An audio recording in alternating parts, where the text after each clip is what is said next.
We're going to start with a video that shows the state of things in the Nigerian church. But let's start with the topic, of course. Let me see the topic. The topic of today is quite interesting. Travels to Nigeria, where religion has become big business. Every week, thousands flock to miracle healing and prosperity preaching events organised by Pentecostal and independent churches. In the past 20 years, these churches have become so successful, they have expanded into global corporations. She travelled to Lagos and gained rare access to the world of the millionaire preachers.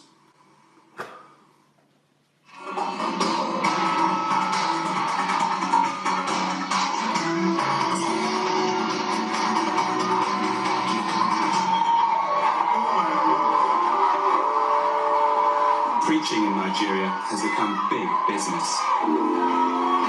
And some Christian pastors are among the country's most famous celebrities.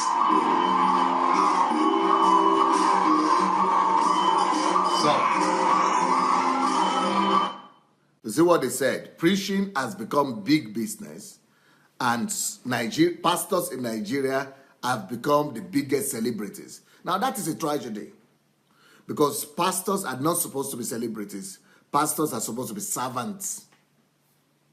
Pastors are supposed to be examples of values and people who are bringing the kingdom of God down and who are using the example of Jesus to build their nations. But when we have taken on the place of celebrities and we are now competing with celebrities, and actually it's one of my friends and relatives told me today that the fastest way to become a celebrity in Nigeria right now is to become a pastor. And most of the young people, they are now dreaming of becoming celebrities. It's a disgrace. You know, even with Jesus, when he was calling his disciples, you know who he called? He called people who have already distinguished themselves in some other fields of life, who have proven their craft, who have proving that they know how to do something. They don't come into the ministry to make their mark. Most of the people that God will call into the ministry are the people who have already distinguished themselves in something else, who have proven that they are hard workers, that they are changed human beings, that they have something to show besides just coming, to talk about, the gospel. So some of these guys, like this guy now, this guy that is there, Fireman, he calls his name Fireman. Which mother in Nigeria will call his son Fireman? Of course, Fireman is not his name. So he went and changed his name because he wants to dupe people. He's already duping people by giving himself that name. That's a dupe. And can you imagine that in our country, because people lack values and because people only celebrate anyone that has money and that, that is clean, that is speaking grammar, I mean, this is a disgrace. You watch this film, you will be heartbroken. I've come to see Dr. Fireman, an up-and-coming preacher who's attempting to break into the big time.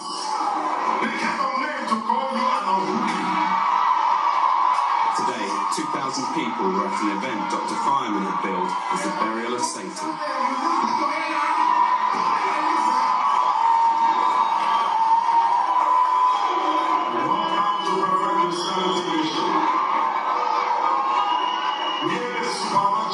Is natural, and Jesus is Lord. Amen. Every Sunday, millions of Nigerians crowd into thousands of competing churches. The event started with worshippers who'd been unsuccessful in life or unlucky in love being invited to come forward.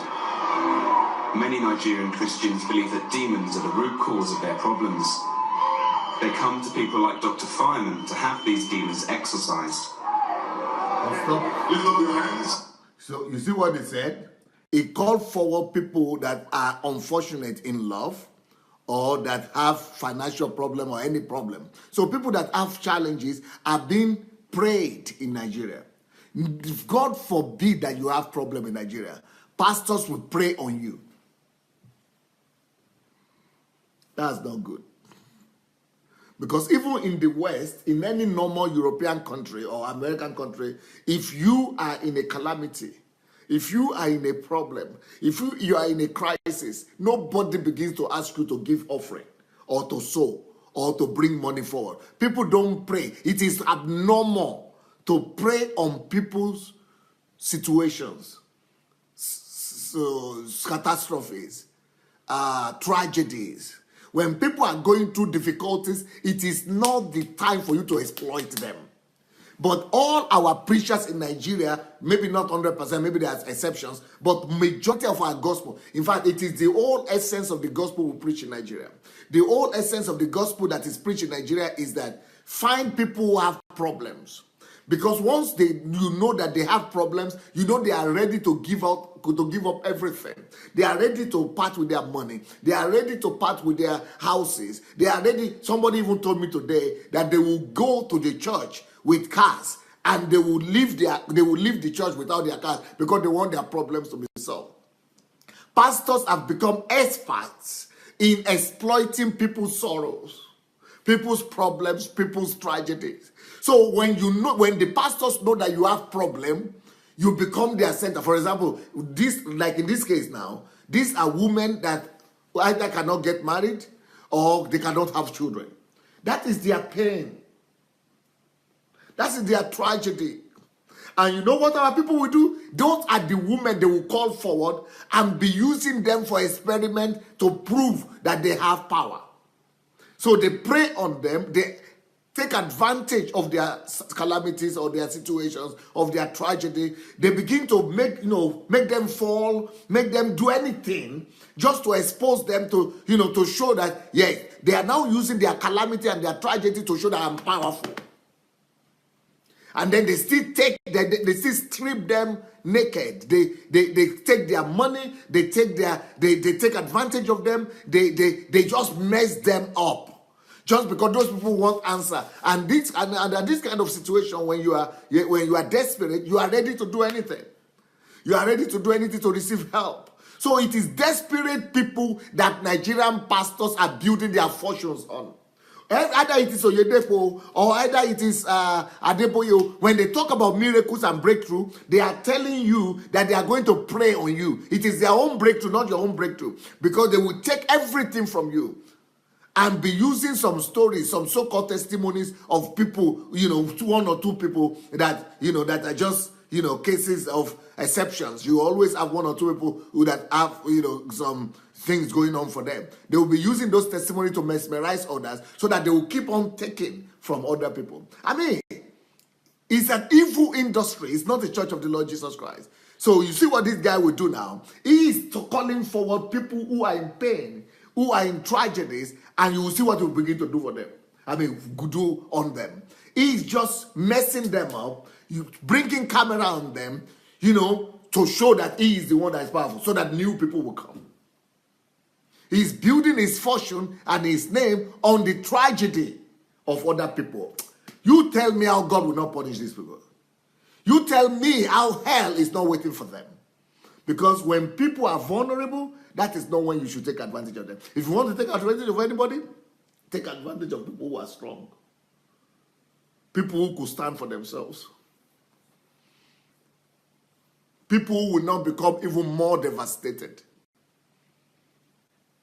That's why in the West, I'm sure most of you have had a welfare system. I don't know, I think it's charity or whatever they call it in the UK. But in most countries, like welfare system. Why do people give welfare? When you are jobless, they give you some welfare. Is it welfare they call it? Yeah. Huh? Yes. Social security, welfare, something. Why? Because you are vulnerable that time. But in Nigeria, it's not that is the time you've lost your job, they will give you support. But they will actually demand that at that vulnerable moment of your life, you should actually bring what you don't have. And even if you don't have, they will tell you to go and sell the last that you have. I mean, only Satan can work like that. It is satanic. It is demon that is working in our churches, and we think it's God. It is the spirit of mammon that can treat people like that. Christ will never treat people like that. Christ is a God of compassion. Jesus is a God of love, compassion. But in Nigeria, it is when you are vulnerable. If you say you don't have, if something is going bad for you, that's when they will be demanding for the last that you have. That's when they will sit on you and milk you, and bleed you that dry. That is wickedness. Even unbelievers, these unbelieving countries, that we think they are antichrist nations, all these Western countries that we think they are satanic nations, they even understand that when somebody is down on his knees, when somebody is already down and out on his back, you can only give them a hand. That's why that's what churches have always been. Churches have always been a place where you go to and they will give you a hand when you are down and out, but not Nigerian church. Nigerian church, when you go there, when you are down and out, nobody gives you a hand. When you are down and out, they will stick you deeper into that hole, knowing that you will never get out by yourself. They will keep you deeper. They will stick you deeper into the hole. So the Nigerian church has been redefined from the place where you go to get a hand, to get a help, to get some helping hand, to a place where they will make you know that you are the last place and may make you to be totally hopeless, and until they milk you dry. Let's see what this guy is going to do, how he's going to do it. Satan is a liar. Tell me your neighbor. The devil is a liar. First, he awoke the demons in those who were said to be possessed. 1, 2, 3, 4, 5, 6, 7, 8, 9, 10, 11. This, I was told, caused the demons to take control of the body. From now on, Dr. Fireman could supposedly control the demons and expel them from the person. Now, on your feet, fast. Now, go.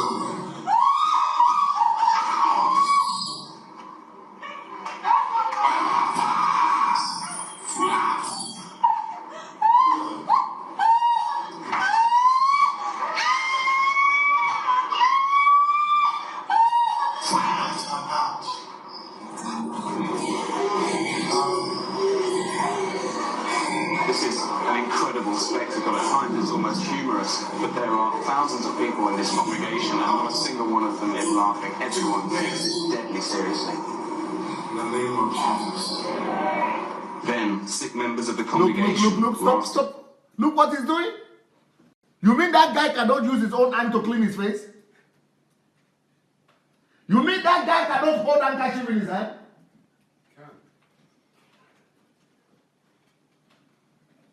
No, this is ridiculous. No, man. Excuse me. He has one man there, and the guy is wearing tie. No. You shouldn't be doing this people to people. I'm sorry. Even kings in Nigeria don't have somebody wiping out the sweat from their face. Even kings don't do that. I mean, Dangote, you will not see Dangote do that, or Bill Gates do that. Even the Queen of England will not do that. So what is that? This is taking dominion over another person. This is what Jesus said we should never do. He said, have dominion over the fish, over the animals, over everything, but not over another human being. Don't ever reduce a man to a place where that person will be no more feel like he's a full human like you. You should never make another human being feel he's less than you. You should never make another human being feel less human than yourself. So what these pastors are doing? Yes, somebody will say, but not all of them are using, they are getting somebody to wipe out their face. Yes, but they don't do, maybe not wipe their face, but they do it in other ways. They make people they push people away from their ways when they are coming. They treat people, they make people, line up, fall down. They make people trample upon each other. All kind of people, all kind of evil treatment they give to our people. And these are churches. These things must change. And the topic, the series is called Urgent Measures. These are urgent measures, urgent matters, urgent things we must do to rescue the African church. These guys must be exposed. And all of us must begin to talk about it. I mean, who is this guy apart from him carrying the Bible? How has he vindicated himself? How has he proven himself? By the way, I think that most of those women that are falling down there, they are just, cronies. They are just people, they are just, what do you call them? They are just arranged miracles. But then even if they are normal people, who is the normal woman that you will be allowing them to fall on that dirty ground, sand, just because you want to take advantage of them and show that you have power? It's too bad. To come forward for miracle healing. One man told the crowd he was crippled and blind. Jesus said, "Allow me, son.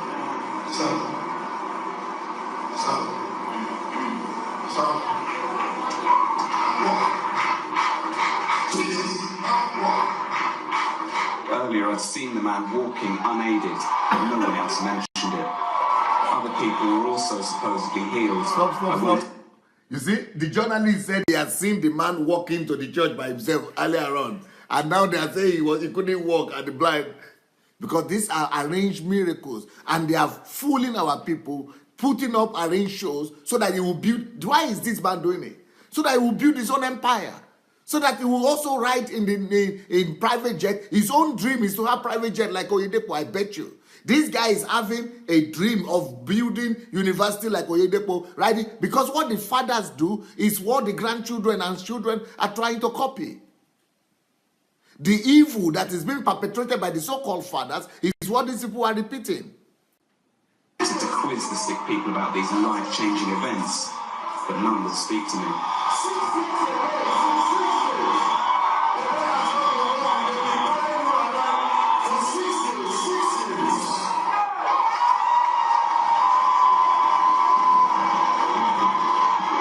At the close of the event, the crowd swarmed forward and threw money at Dr. Fireman's feet. There was so much cash, it had to be collected in dustbins.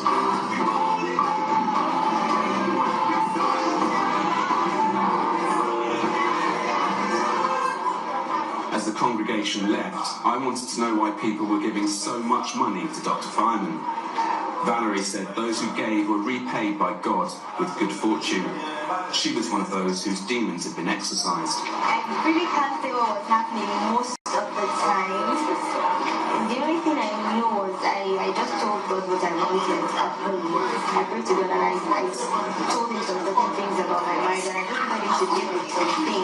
And have you been to other churches that work the same way? In my former church, we didn't have this kind of display of power.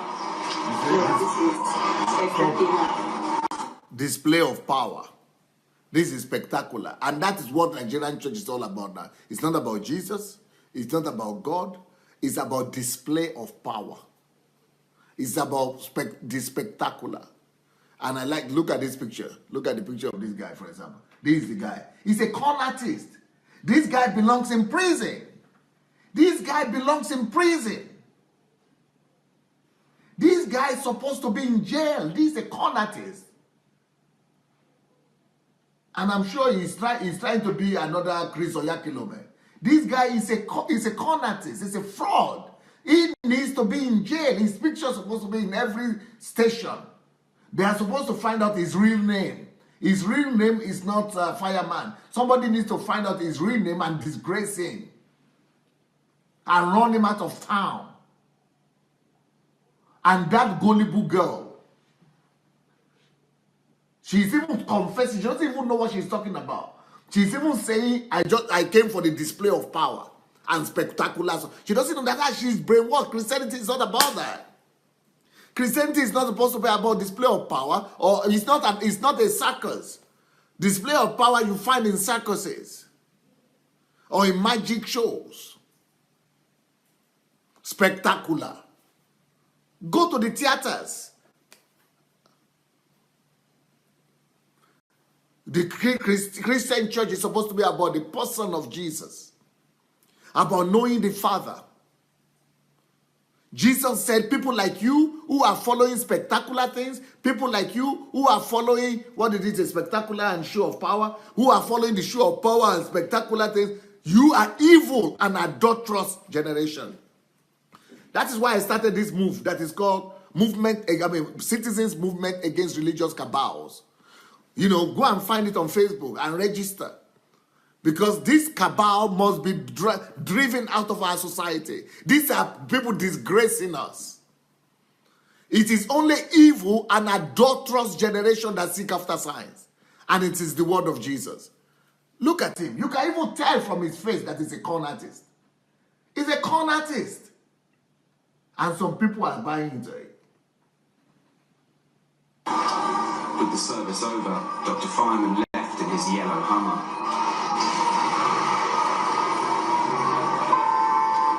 It's hard to know how to feel about what I've just seen. Everybody in there seems to totally believe what they're told, but from my point of view, people who hobbled in half paralysed have left in pretty much the same state.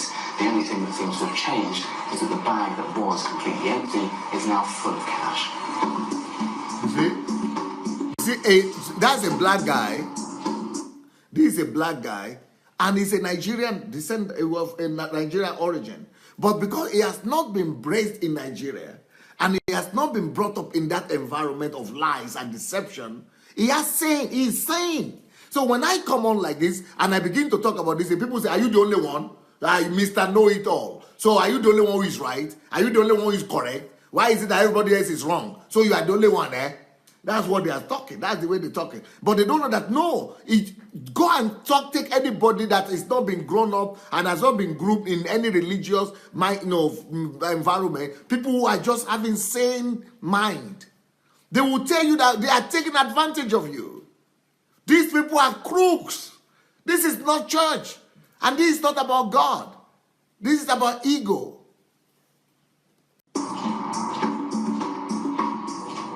In Nigeria, independent churches can be set up by anyone, and most operate outside the main Christian denominations. Some of the biggest churches have grown into international multi-million-pound corporations. I wanted to find out more about the business model that makes these organisations so successful. I went to meet Dr. Fireman in his downtown headquarters. Just turning up at the church offices. It looks like Dr. Fireman's here, but he's driving a different car this morning. Stop. In the lobby. What do you call himself? Anyway, he's gone to his office. Let's see what is happening in the Dr. Fireman's office. I recognised one of the women who was said to have been possessed by demons at the service. Stop. Her name was Amy. You see?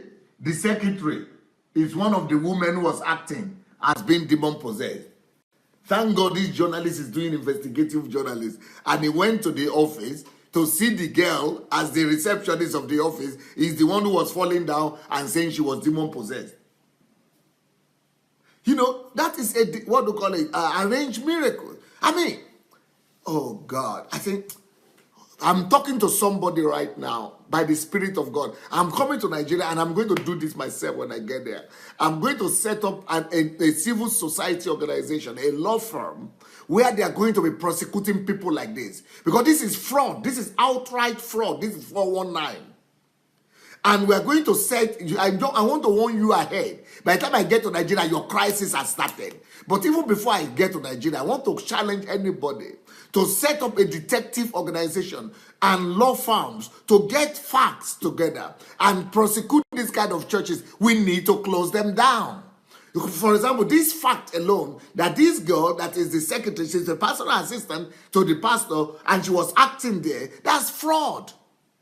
That's fraud. And now you are deceiving the whole world. It needs to be prosecuted. And if none of you will get the burden to do this, and all these people who are taking advantage of poor people, of pregnant people, of people who cannot get pregnant, or people who are barren, or people who are looking for for solutions, and you are taking advantage of them, if we don't start companies and law firms right now to challenge them and stop them, I will still do it anyway when I come, because by the grace of God, I'm going to land to that country. And once I come to that country, believe me and remind me, show me this video. I'm going to set up law firms and detective organizations that will be going to all these countries, all these churches, recording these things, getting the videos, and all these churches are going to close down.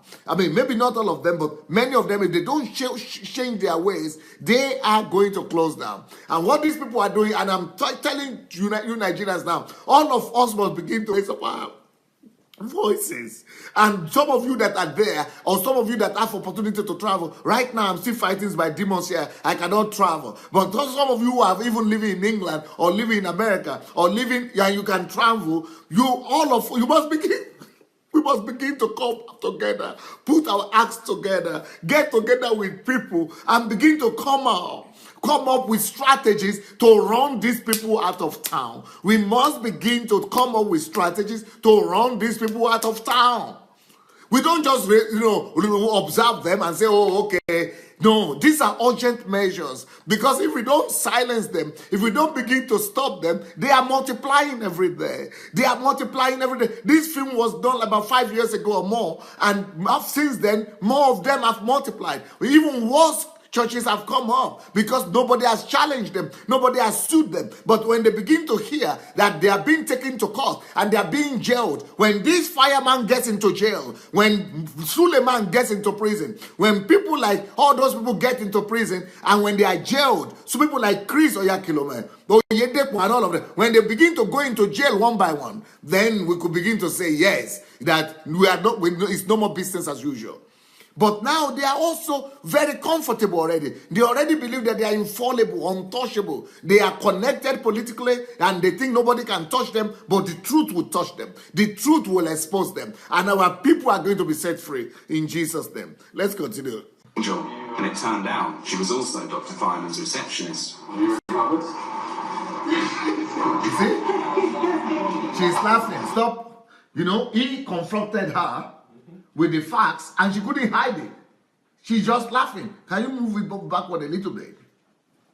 Yes, just a little bit more. Yep. In the lobby, I recognized one of the women who was said to have been possessed by demons at the service.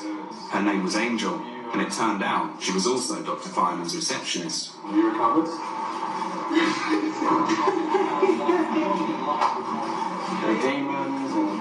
Angel said she had no memory of the exorcism. But really, it looked intense. She doesn't remember from yesterday. I can't remember. I can't remember.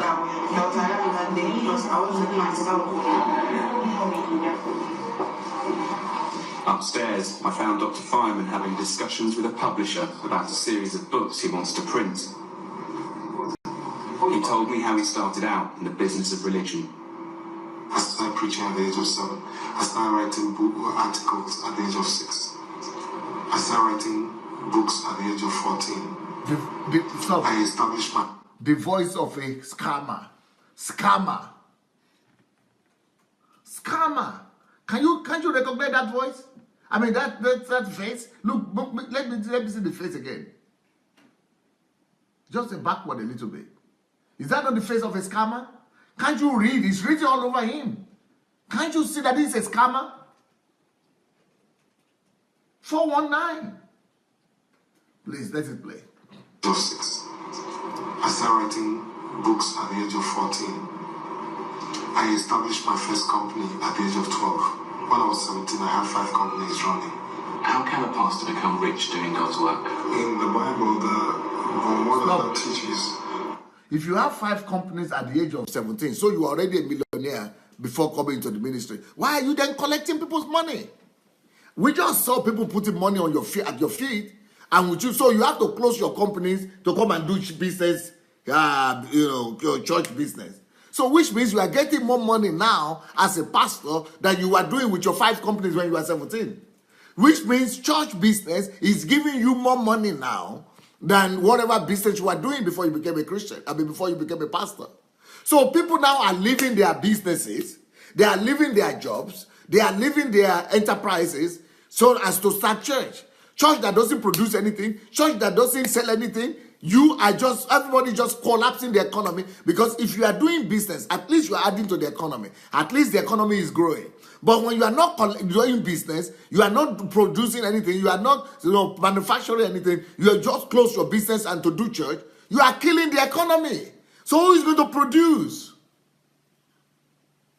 Please go ahead.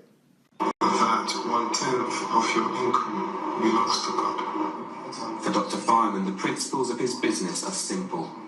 He teaches his worshippers to give him 10% of their income and tells them that his miraculous powers can change their lives. For example, in the church here, we've had countless dead people who are raised back to life. Many of them confirmed by doctors. Many of them carried from the hospital to the church. In some cases, I had to go to the hospital to pray. We have countless cases. Dr. Fireman's claims were hard to believe, but he insisted his God-given talents were real and he turned them into a successful brand. Father, we thank you. He claims that in just 2 years, the Perfect Christianity ministry has expanded to 40 branches. Dr. 2 years. In 2 years. So what if people are having this kind of incredible success stories in 2 years of ministry? 2 years. Saying, who want to go and work then? Why should you go and be spending your 10 years, 20 years to build career when in 2 years you can make so much money to be riding on hammer? These Babalawo pastors must be exposed. Anything that you see is only credential is that they are no dead people raised up from the dead. Where are they? Where are the certification from the hospital that dead people are raised from the church? So whenever miracles become your only, what do you call it, authentication? What do we call it? What is the word I'm looking for? Your only credential? When your only credential is your miracles, so you are a Babalawo now. Because that is the only credential you have. Not your knowledge of God, not your character, not the character of God, not the image of God, not the likeness of God. So if the miracle is the only basis to authenticate yourself, then you are a Babalawo, because any Babalawo also will come with some miracle evidences, and even though you don't have any evidence. So if the only authentication you have to authenticate yourself is miracles or dead people raised that we cannot even see, it means you are a Babalawo pastor. Fireman now employs a team of associates to whom he's given the title pastor. Some individually run the church branches. Today, they're having a strategy meeting on how to market the brand. God is a game. What was that? No, show it again. God is a game?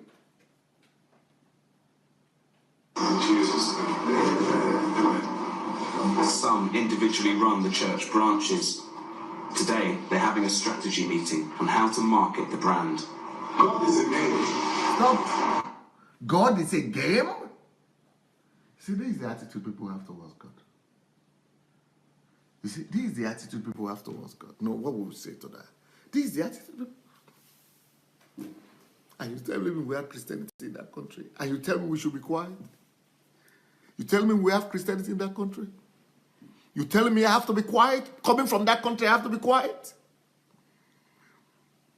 This is how these people are treating God. God is not a father. God is not a loving father to them. God is not the creator of heaven and earth to them. God is not our Father to them. It's not Christianity is just a game. God is just another game that they're playing. A game of money, just like you play Monopoly. I think their time is over. I think their time is up. Starting from their big fathers to their grandfathers to their granddaughters, grandsons, I think their time is over. I think their time is over. I think it's their time is just up. And woe unto us if we'll keep quiet from now on. And you know the funny part of it? The game is very easy. You need to discover. He stressed the importance of advertising what their church can do in terms of miracles and healing. You say stop. You can It's advertising what their church can do in terms of miracles and healing. No God, no Jesus, no word of God.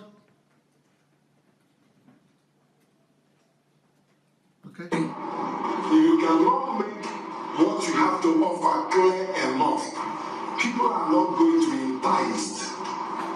People go to church when they are frustrated. So somebody has to answer their questions. So he said generating money from the congregation was key to their growth, and that any surplus income would be spent on expanding the church. all that is about whether you know the game. Watching Dr. Fireman is quite interesting. I'm seeing a whole new side to him here. One day he was the rock star with his big entrance and his entourage, but today he's more like a CEO, briefing all the managers in his company exactly what he expects from them. One reason for the success of the Perfect Christianity mission is the cult of personality built up around Dr. Fireman. We followed him to one of his many public engagements. He'd been invited to open a new shopping centre by a member of his congregation.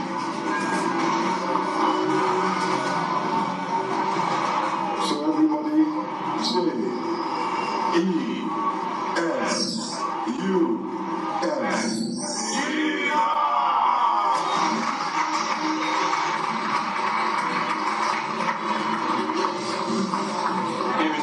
Pastors are a big celebrity, becoming the person who you want to associate with when you've got a big event on. His duty's over, Fireman and his security details sped off. I stayed behind to speak to the shopping centre owner, Edward Dagogo. I wanted to know why evangelical preachers like Fireman are so popular here. Yeah, well, man is a man that covers Nigeria and the nation. When he speaks, something happens. When he prophesied, something happened. Have you given a lot of time to the church? I do. And that is why it is that by myself today coming to commission this plaza. Saying yes. So what, 10% of your income goes to public ministry? Yeah, public ministry. Yeah, excellent. How much is that roughly? Well, we're in Nigeria, we are not Koreans, you know, that's, you know what I mean? Yeah. You'd rather keep that close? Yes. I see. But 10% of your income is a lot of money. A lot of money, but then to the Lord's side is nothing. It seems to me that here in Nigeria... You see, when people have been brainwashed, it's not about God. The guy doesn't even know, he doesn't even say he's giving it to God. He's giving it to Jesus. He's giving it to Fireman. And that's why, and there are many people like that. And somebody will say, oh, not all churches are like that. This is just a bad one. But I tell you, the methods might be a little bit different. All of them are like that. Not all, maybe not all 100%. Maybe there are some exceptions. But all the ones you know, Winners Chapel, Redeemo, all the big ones, they are the same. It's all about business ventures, taking advantage of the misfortunes of people. That's a problem. There might be few exceptions, but those exceptions, they are not the popular ones. Yeah. Nigeria, being a Christian, is very much about making money. Is that the case? Yeah, you know, this is not one thing. Nigerians, we are rich and we are poor. You know, so what are we looking for? Some people are looking for miracles, for progress, miracles for prosperity, miracles for breakthrough, then above all, eternity, whichever one is seeking for. See? Stop. How can somebody be riding a Hummer here? Look at the environment. Look at the city.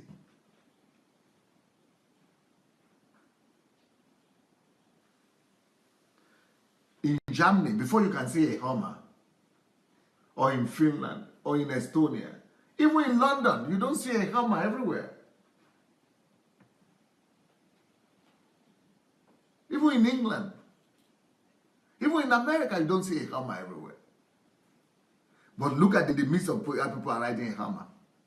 Make it backward a little bit. You see women carrying things on their head, and people don't have shame. Yeah, you see, he's coming here in a Hummer into this place, coming here to open a shopping center, getting money. Look at women carrying stuff, poverty all around. I mean, no heart, no compassion, no feeling for people, ordinary people. People don't even notice the poverty. They don't even see the desperation of the people. They don't see the condition of ordinary people. But rather, even if they see them, they will take advantage of them. They will even still say these poor people should bring their last. That's what church has become in Nigeria. Please. In a country of over 150 million people, 80% live on less than $2 a day. The aspiration for many is to achieve the Nigerian dream, to have and be seen to have cars, houses, money and power. Many of the new independent churches promise that if you follow them, your dreams will come true. There are now over 70 million Christians living in Nigeria, and that number is growing faster here than anywhere else in the world. On the 4 roads around here, I've counted over 20 churches. There seems to be one every 2 or 3 blocks. There's another one just over there, the New Anointing Deliverance Ministries International. It's a huge number of churches in a very small space. Dr. Fineman's image seemed to tap into this idea of the Nigerian dream, of displaying your wealth openly. At his home in central Lagos, he showed me his 3 luxury cars worth over £150,000. Why yellow? When I was small, I always loved yellow. When I was small, my mom bought me a yellow plate, a yellow spoon, and a yellow t-shirt. Everything had to be yellow. And so until now, I think I'm a yellow freak. Fineman was due to preach at one of his branches that evening, so he went upstairs to change. It's like Style is a key element of his marketing. What they call it, sex, what they call symbol, what they call boy, If you have what they call those symbol of sex symbol, what they call boy, playboy. He's like a playboy. He's like a playboy. He's a playboy image. A pastor with a playboy image. And I saw an advert from his church where he said all the what they call it, chic, all the something chic of Lagos, all the Lagos chic or chics or whatever, whether it's a name. He said all the Lagos chics or whatever are in my church. So you are the only one left, huh?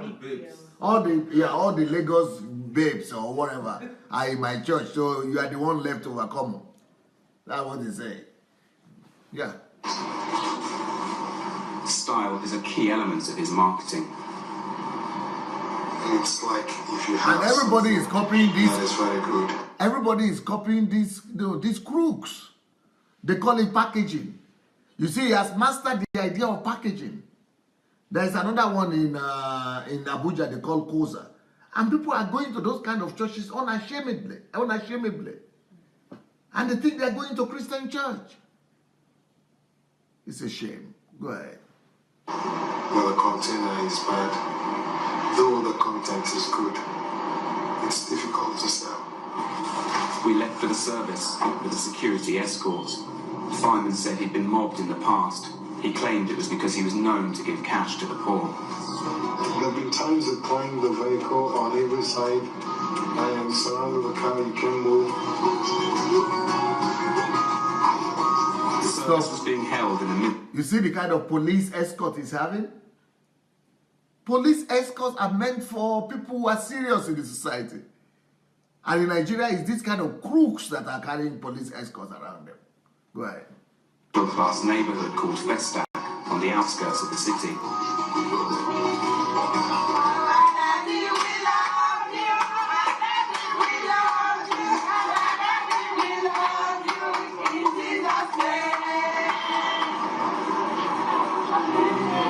Tonight's service was called a crusade. It's a special promotional event where Dr. Fineman appears at a local branch to help win new converts. Whatever you came here looking for, you'll find. You see? Stop. The sermon was all... You see the kind of gospel they appreciate? Whatever you come here is appealing to our greed. The gospel they appreciate in Nigeria is appealing to your greed. Whatever you come here for, you will find. Today is your miracle day. Today is your breakthrough day. That is the gospel for them.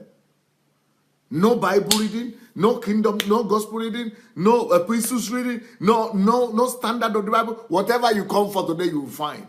Just promising empty things, preaching to the greed of the people. Greed. Preaching to the greed, appealing to the greed of the people. That is our own gospel in Nigeria now. All about how to get rich through God. This is known as prosperity preaching. I've discovered the secret in God for the higher life. You know what I'm saying? But many of us are still living at the lower life. He teaches prosperity. Stop. If it is true that it is the gospel they are preaching that is higher life, why is it that Nigeria is one of the poorest countries in the world, despite the fact that we have more people in churches that going to these churches, following you, giving tithe and offering, and yet we are the poorest in the world? It means the gospel you are preaching is not working. Wake up, people. We are going to churches, they are saying we are going to have higher life, but we are the ones calling on our relatives abroad to send us help. Because we are living the lower life. And people are still going to listen to them. When will our people wake up, for Christ's sake? If we are the ones who are the most religious, and we say God is the one that is supposed to give you the higher life, and because you are giving money, going to church, why is it that the higher life is not coming? And the ones who are not giving they are not going to any church, they are not giving any money to church in the West, they are the ones who are living better than us. And we are all dreaming of going there. And we are still going to listen to these people. When will our move stop? When will our foolishness cease? Sign of spiritual blessing. And the key to becoming rich is to give money to the church. He calls this sowing the seed. But it doesn't end there. You can't sow your seed just anywhere. A wrong ground produces the wrong harvest. For this to work, it seemed important to give to the right person. That's the one. The pastor in charge of this branch gave testimony of how fireman has changed his life. I was very poor and wretched. I wasn't even a pastor. And he saw me from the gutter and picked me up. In 5 months, I got 3 cars. Stop. It happened. No, go, just show it where it's written. Go back. Okay. In 5 months, I got 3 cars. Repeat that again, please. Go back a little bit. And he saw me from the gutter and picked me up. In 5 months, I got 3 cars. Stop. Now, that is enough in any normal country for EFCC to lock him up. This statement is enough for him to be locked up, and until he gives account of how he could, what kind of business do you do in 5 months to be able to get 3 cars? Where is the correlation? How much money do you have to make in an hour to get 3 cars in 5 months? You have been living in London. You have been living in Germany, in Ireland. How much do you have to work to get 3 cars in 6 months? In 5 months? How? What kind of this? That's why the topic of today. Show me the topic of today, please. You must see the topic of today. We must stop glorifying people who became wealthy from unexplainable sources. And these are the kind of people we are glorifying. These are the people who are being glorified in Nigeria right now. People who become wealthy, who become rich without explanation. These people who are flaunting money up and down, that is crazy. We are not encouraging hard work. We are not encouraging diligence. We are not encouraging faithfulness. We are not encouraging the virtues of the kingdom of God. When we go to church and they are telling us that you can in 5 months have 3 cars, no investment, no productivity, no tax, no production of goods, no production of services, you just become, you just come to church and meet fireman and have 3 cars in 5 months. So how many cars will fireman himself have in 5 months? Keep on talking. it happened like magic. I started getting money, and I only had to say before. Those are the only things I know. And I don't get gold wristwatch. Stop. And I don't get designer style. So he's wearing gold wristwatch and he's bragging about that. Gold wristwatch, designer style. What does that mean? Without you walking. Just because you are telling stories every Sunday. This is greed lifestyle. This is armed robbery. Okay, go ahead. Once again, the message was donating money would be a shortcut to achieving your material dreams. Stop. Go back a little bit.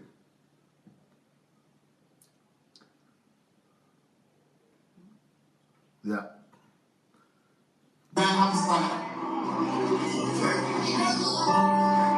Once again, the message. See the stupidity. So you are telling people they are poor because they have not accepted the gospel. Okay. You're telling them you are already rich. That you are wearing gold wristwatch, designer style, 3 cars in 5 months, and you are the rich one, okay? But the ones who are in the congregation, they are the poor ones. Now, you know the answer my people, they are giving them? For you to now be rich like me, the poor you have, the little you have, bring them to me. To me, who is already having a Lamborghini. To me, who is already having all these cars. Who is already having all this gold. Who is already... And see what is happening. The poor people in the congregation are bringing their last. That is praying on the unfortunate, on the ill-fortunate people. That is praying on the gullibility of the people. That is praying. That's taking advantage of the misfortunes of the people. That is a crime. That is a robbery, a daylight robbery. That is fraudulence. That is fraud right there. And they are bringing the money to his feet. He's already having everything. You are supposed to be the one sowing money into them if you want to sow. Giving money to them so that they will go and use that money to start out in life. But rather, the little they have, you are the one collecting it. That is madness. This is not Christianity. This is Christianity turned upside down. Please go ahead. The message was donating money would be a shortcut to achieving your material dreams.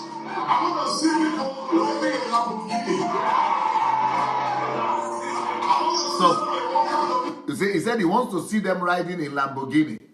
And the way for you to ride Lamborghini is that bring the last you have to me, who is already having Jeep. Now he's actually telling them that he is about to ride Lamborghini. He's telling them, because how can you say you want them to ride in Lamborghini and you are collecting from them? You are supposed to be giving them so that they will be able to ride in Lamborghini. But you are collecting the little they have so that you will go and change add to your Jeep or trail of cars, Lamborghini. That's the truth they are not telling them. But that's what they really mean. But our people are so gullible, they go and be giving their last to these people. These are fraud people. These are fraudsters, 419. And it's so sad. And it's because the only reason why we have 419 in Nigeria is because we have 419 in the church. These 419 of the church, they are the ones who have given back to 419 of the society. You know, the Nigerian scam, the 419 is coming from the church. And this is the root of it right here. You are saying you are rich and people are poor, and yet you are still taking advantage of them instead of you to give to them. There's no way God will not punish them. God will punish them. Please go ahead.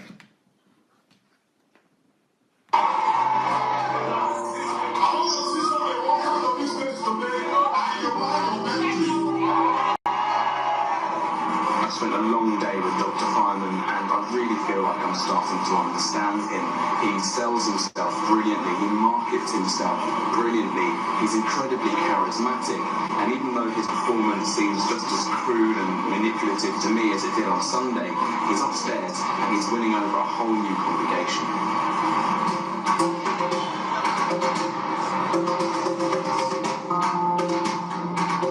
Local journalist Simon Ateba has spent the last 5 years covering the rise of these new churches. He said that while some were genuine, well-run operations, it was almost impossible to establish their true wealth. Oh, Chris Erekilome, he is the business pastor.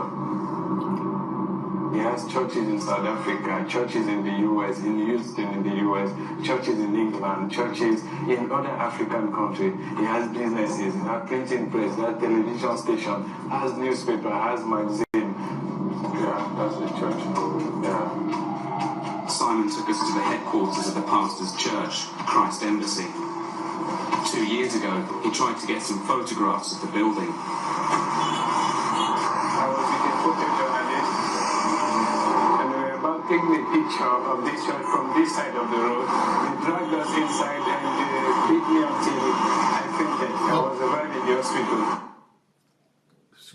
Go back a little bit. Let's see what he's saying. Go back. Yeah. I was with a photojournalist, and we were about taking a picture of this church from this side of the road. They dragged us inside and You see what? This is a live person giving testimony. And I have it on record that these people have a, what they call them, killing squad.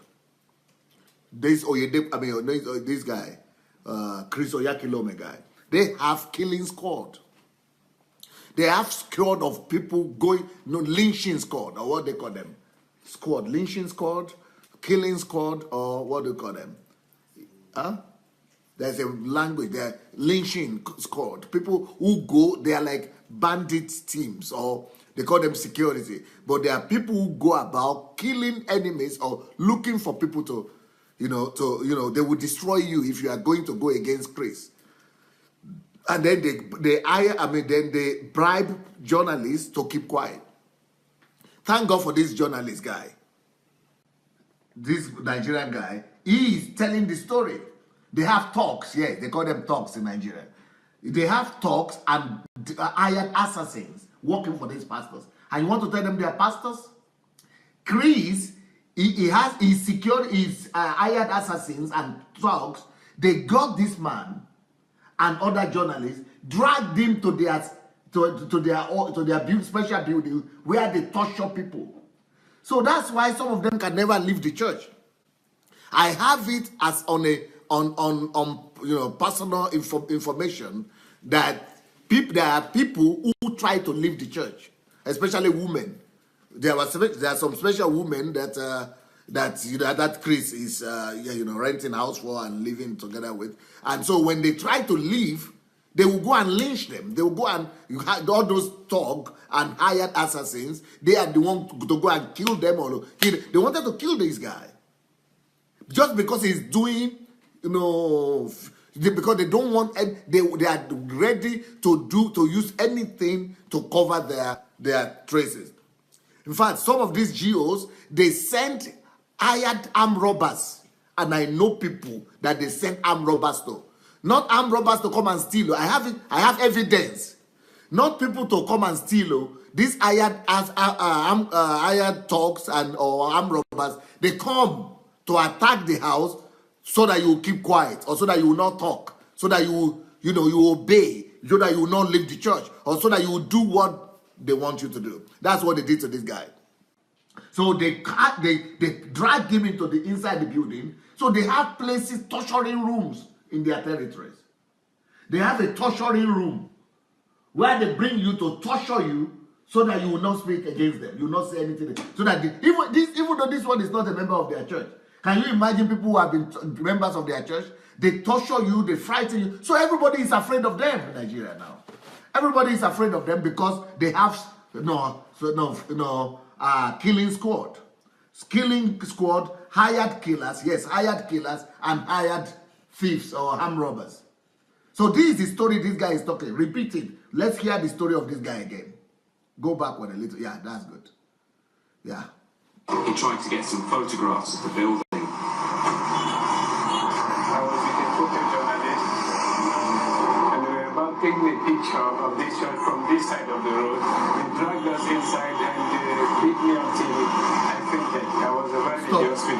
The guy almost died, and that's where they killed them and disposed of them. But he came alive because they knew he was working with a foreign agency. If not because of that, they would have killed him. Nobody would have had it. Can you imagine how many people they have killed like that? They will pretend and kill you and do as if it's armed robbers who attacked you. As if it's by accident, or you had an accident, or armed robbers killed you. And the guy cannot do anything. This guy is alive. He's talking about it, and nobody can prosecute Chris. And Chris is still alive and is operating. What kind of country? Because he has bribed everybody. He has bribed the police. He has bribed the journalists. The only journalist that is talking about this is this foreign journalist. Nigerian journalists will not write about this case. Because everybody is afraid of him. He has bribed everybody, giving everybody money. So this guy, he fainted, almost died, and they are not prosecuting anyone.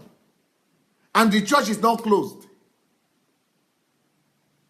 That's why we must all begin to talk, guys. To attack journalists like that. Only the person knows how much money they are getting. So they are trying to hide all those things, trying to hide how much money they are making. We wanted to speak to Christ Embassy, but a security guard stopped us from filming. The security. You see, these are the guys. Stop, you see? So who gave them the licenses? Who, you see the way the guy quickly ran, come? These are the kind of people that took these people in and beat him almost to death. And the only reason why they will not do this is because they saw the guy speaking not a Nigerian accent. Okay, go ahead.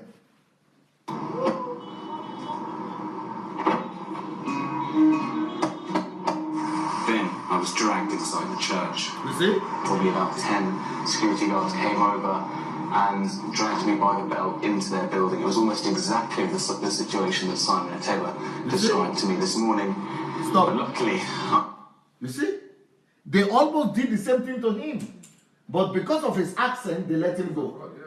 But the women and the members of the church, they killed them and they will just disappear and throw them in the lagoon or something. Or they will just shoot them and do as if it's armed robbers that have killed them. This is a church. And the guy will be going on about in his Jerry coil, and people will be worshiping him thinking he's a pastor, speaking some grammar to them.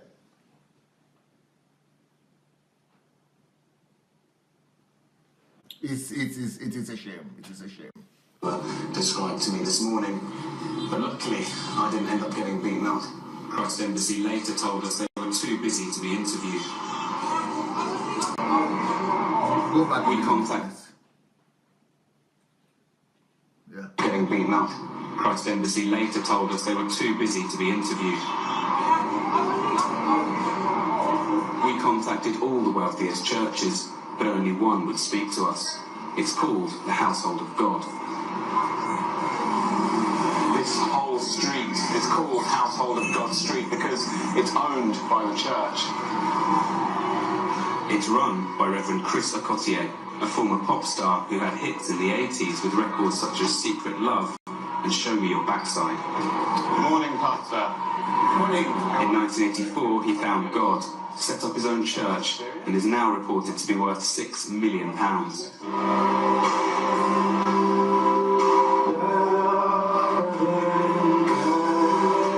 His 5,000-member congregation come from the wealthier elements of Nigerian society, film stars, celebrities and musicians.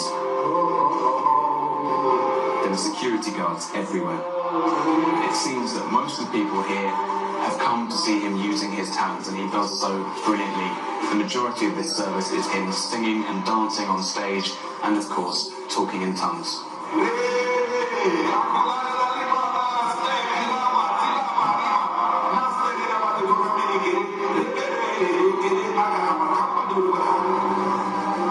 The congregation may have been wealthier than Dr. Fireman's, but the message was the same.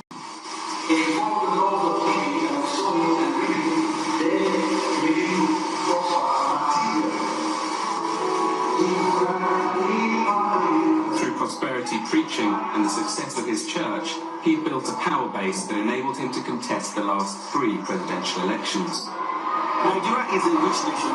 It's just that the leaders will not give what the people desire to them because they're corrupt leaders. Nigeria has, over the years, been failed by its leaders. They've made themselves wealthy. You see them driving around with huge convoys. But when I look at the religious leaders, with all due respect, yourself included, I don't see anything different.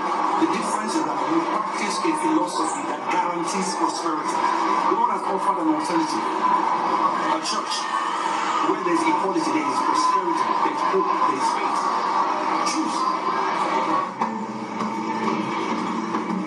Okotie's success was an example of the potential path ahead for Dr. Fireman.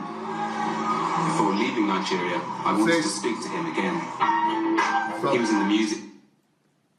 Can you see that place where Okoti is and see the environment, the street? As if one is living in heaven and the rest are living in hell. It's just not fair. And this is coming from the same country, the money from the same country.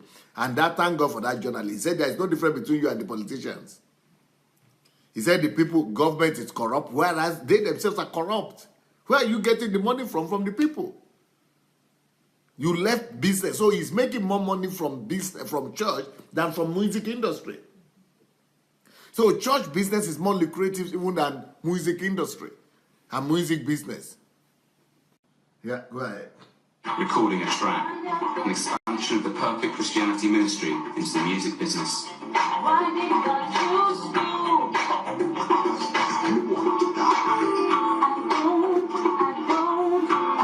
At the recording session, I asked him about what I'd seen during my time with him.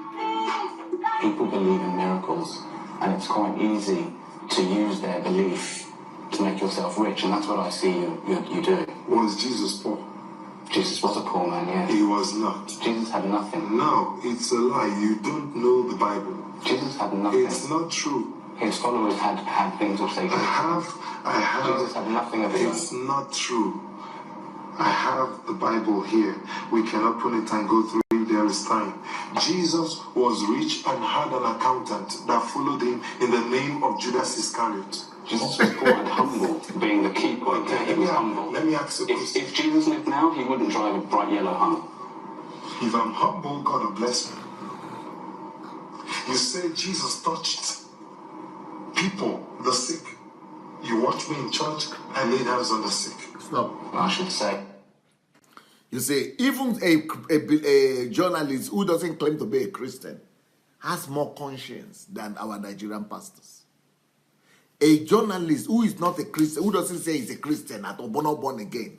See, people, we laugh at Westerners that they are not born again. But the Westerners, unbelievers, they have more values, more Christian nature than our bishop, our GOs. Our GOs are better sinners, greater sinners than unbelievers in the West. Unbelievers in the West who don't claim to be Christians, they have more conscience. They are bigger Christians in their values, in their value system, their character, than our Jews. It's a shame. That's a shame. Sake of honesty, that what I saw in the church, I didn't believe for a second. That's the reason why it's divine healing. 90% of the pastors in the world wouldn't believe him. It's not true. The ones who came and were desperate. You say Jesus touched people, the sick. You watch me. Use their belief to make yourself rich, and that's what I see you do. Was Jesus poor? Jesus was a poor man, yes. He was not. Jesus had nothing. No, it's a lie. You don't know the Bible. Jesus had nothing. It's not true. His followers had things which they could. I have. Jesus had nothing of his own. It's not true. I have the Bible here. We can open it and go through it. There is time. Jesus was rich and had an accountant that followed him in the name of Judas Iscariot. Jesus was poor and humble, being the key point there. He was humble. Let me ask you a question. If Jesus lived now, he wouldn't drive a bright yellow Hummer. If I'm humble, God will bless me. You say Jesus touched people, the sick. You watch me in church, I laid hands on the sick. I should say, for the sake of honesty, that what I saw in the church, I didn't believe for a second. That's the reason why it's divine healing. 90% of the pastors in the world wouldn't believe him. It's not true. The ones who came and were desperate, they left in exactly the same desperate state they came in. don't understand what you're saying. Surrounding yourself with bodyguards and driving a big yellow Hummer, it's all part of the deception. It's all part of the thing that blinds people and that convinces people that you are special. That's why they run after you. That's why they want to touch you. That's why they throw money at your feet. Well, in the Bible, for material blessings, the Bible teaches for you to sow in order for you to have a harvest.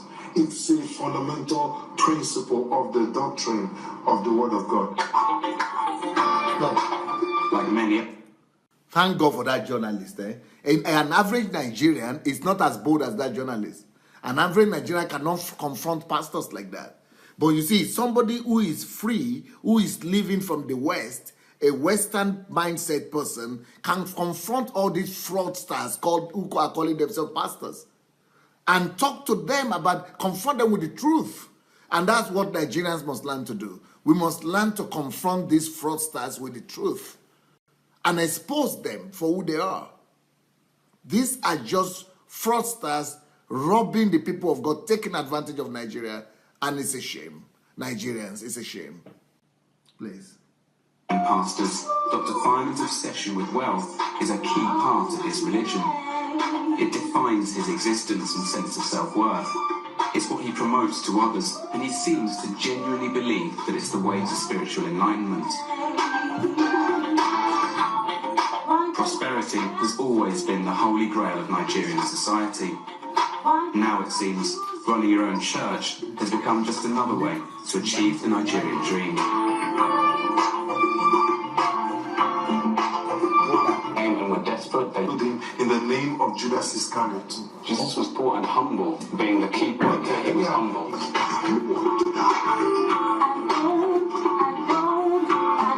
At the recording session, I asked him about what I'd seen during my time with him. People believe in miracles, and it's quite easy to use their belief to make yourself rich, and that's what I see you doing. Was Jesus poor? Jesus was a poor man, yes. He was not. Jesus had nothing. No, it's a lie. You don't know the Bible. Jesus had nothing. It's not true. His followers had things which they gave. I have. Jesus had nothing of his own. It's not true. I have the Bible here. We can open it and go through if there is time. Jesus was rich and had an accountant that followed him in the name of Judas Iscariot. Jesus was poor and humble, being the keeper. If Jesus lived now, he wouldn't drive a bright yellow Hummer. If I'm humble, God will bless me. You say Jesus touched people, the sick. You watch me in church, I lay hands on the sick. I should say, for the sake of honesty, that what I saw in the church I didn't believe for a second. That's the reason why he's divine. 90% of the pastors in the world wouldn't believe you. It's not true. The ones who came and were desperate, they left in exactly the same desperate state they came in. Well, I don't understand what you're saying. Surrounding yourself with bodyguards and driving a big yellow Hummer, it's all part of the deception. It's all part of the thing that blinds people and that convinces people that you are special. That's why they run after you. That's why they want to touch you. That's why they throw money at your feet. Well, in the Bible, for material blessings, the Bible teaches for you to sow in order for you to have a harvest. It's a fundamental principle of the doctrine of the Word of God. Like many other Nigerian pastors, Dr. Fineman's obsession with wealth is a key part of his religion. It defines his existence and sense of self-worth. It's what he promotes to others, and he seems to genuinely believe that it's the way to spiritual enlightenment. Prosperity has always been the holy grail of Nigerian society. I think you people believe me that we need an urgent intervention, urgent revolution, urgent measures to rescue the African church. Urgent. This has to be very, very urgent. Urgent measures to rescue the African church.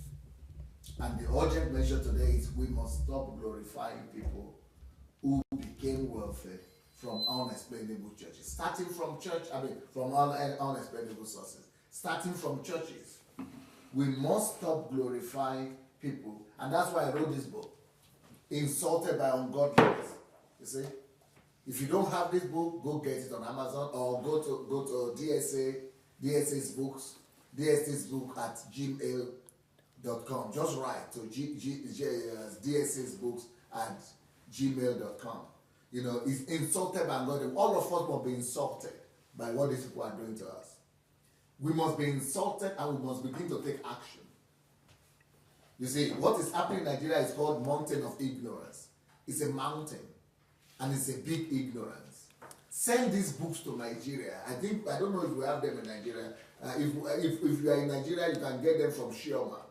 I think Shioma's contact is there. If you are not in Nigeria or you are in Nigeria, anywhere you are, you can send in, just write, we'll tell you if we have in Nigeria or not. Just write to dsisbook@gmail.com. Mountain of ignorance has taken over our country. We must revolt against the ignorance. And then we must be insulted. Every one of us must feel insulted. Insulted by ungodliness. These are all ungodliness happening in the church. We must feel insulted. If you want to feel insulted, that's why this book is for. Mountain of ignorance. We must remove and uproot these things in our country and teach our people who they are. Who they are. Who am I? You see, that's why I started. Now I will begin to talk about my book, because people don't even know I have books that address these things. Create your own net worth is another one. We need to tell our people to create their own net worth, not depend on miracles, not depend on pastors, not depend on people, like how they to create their own net worth themselves. We must stop glorifying people who became wealthy from unexplainable sources. We must stop glorifying people who became wealthy from unexplainable sources. This is also crazy to me. Pastor, what's this? Okay. A testimony? Okay, I got a letter from, I think we should always name it so that I don't. This is, let's see in the beginning. Okay, this is an observer. Okay, it is from an observer. This has to be from an observer in Australia. Okay, so this person wrote a letter to me and said, after following me, this is an Australian person who is a believer, a Christian, and has been following and watching my broadcast. He's an Australian, but he has passion and burden for Africa and for Nigeria, and he's a white guy.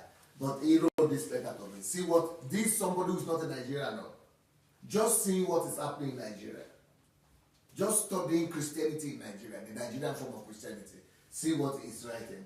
This is all so crazy to me, Pastor. So all the things that he says is going on in Nigerian churches, he said they are all so crazy to him. That's why I must talk. That's why I must release all these books. That's why all Nigerians must begin to release this book and read these books and begin to, fight against these things. That's why we must begin to, copy these videos. That's why we must begin to share these videos. Because we all must begin to talk. We must put an end to all this madness. This is the whole world is laughing at us. This is a letter from Australia. The whole world is laughing. Everybody knows that this is crazy what's going on in Nigeria, but Nigerians are just quiet. We are afraid of touching the pastors and touching the churches because we think that the churches are untouchable. The pastors are untouchable, as if they are God Almighty. But this is just an observer. This is just somebody who is a Christian from another continent. And he can tell that this is crazy what is happening in our churches. That this is also crazy to me, Pastor. I didn't know it was this corrupt for ministers in Nigeria until I started listening to your content. Then started doing my own research. It's just so crazy, you see. Everybody knows what is happening in Nigerian church is crazy. It is not Christianity. It is corruption we are practicing, not church. A billionaire who benefits the economy only has one jet.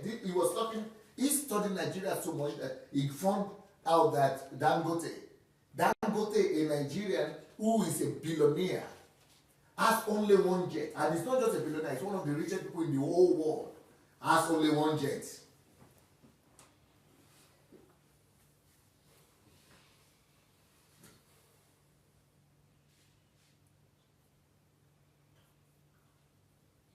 Why some small boys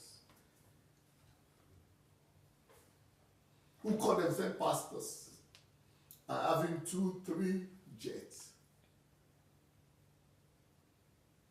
out of the poverty of our people?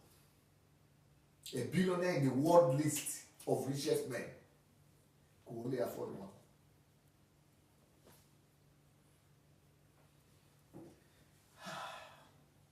A billionaire who benefits the economy, because that Dangote guy, he is the one that creates the greatest job creator in Nigeria. What do you call them? Job is it opportunity? Job creator, creator of jobs. He's the one employer. that gives employer. The highest employer of labor in Nigeria is this guy. He benefits the economy. He only has one jet, which he actually bought himself and genuinely needs. And then you have pastors left, right, and center. This is a white Australian writing this.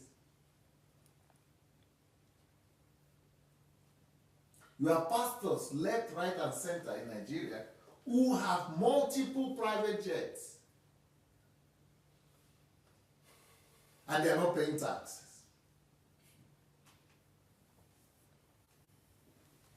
And they don't fund industries.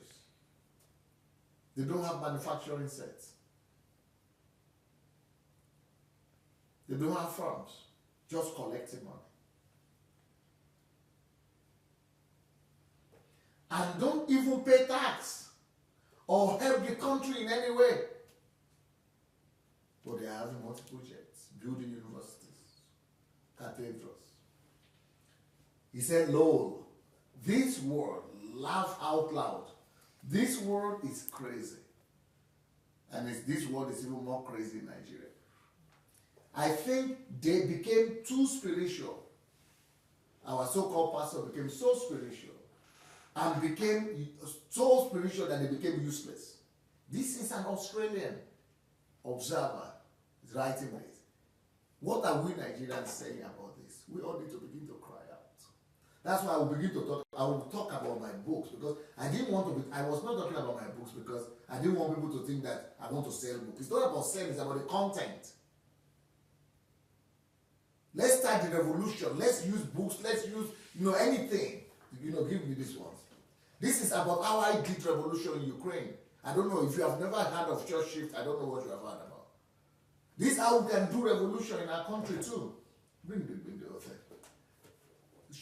Somebody told me, if you have not read Kingdom Driven Life, you don't even know DSA yet. These are the kind of things that will help us to change our people, to be bold, to be able to stand out against all this rubbish that's happening in our country.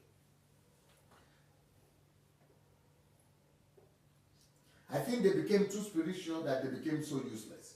Even a successful African businessman who is a billionaire only has one private jet. And he's feeding and employing millions. Because that guy is employing millions. Feeding millions. And he's saying, ha, ha, ha, ha, ha, from an Australian observer. We must all begin to talk, guys. Urgent measures. Proverbs 13:7. There is one who makes himself rich. You see? Fireman and others. Chris Oyakilome, Chris, who is the other Chris, and all kind of Oyedepo, but all of them. There is one who makes himself rich, yet has nothing. Wealth, material wealth is nothing in the eyes of God. Whatever we exalt high is an abomination in the eyes of God. When you make yourself rich, you have actually nothing. Because the real wealth in the eyes of God is the eternal wealth. Internal wealth. The wealth of your heart, the wealth of your character, the wealth of your personality, the wealth of your spirit man, the wealth of love, the wealth of kindness. That is real wealth. You remember in the book of Revelation, he said, you think that you are rich, but you are poor. You think that you are clothed, but you are naked. He said, you think that you are well fed, but you are hungry. You think that you see, but you are blind. That is the situation we have in Nigeria right now. Churches are thinking that they are wealthy, but they are poor. But they have nothing.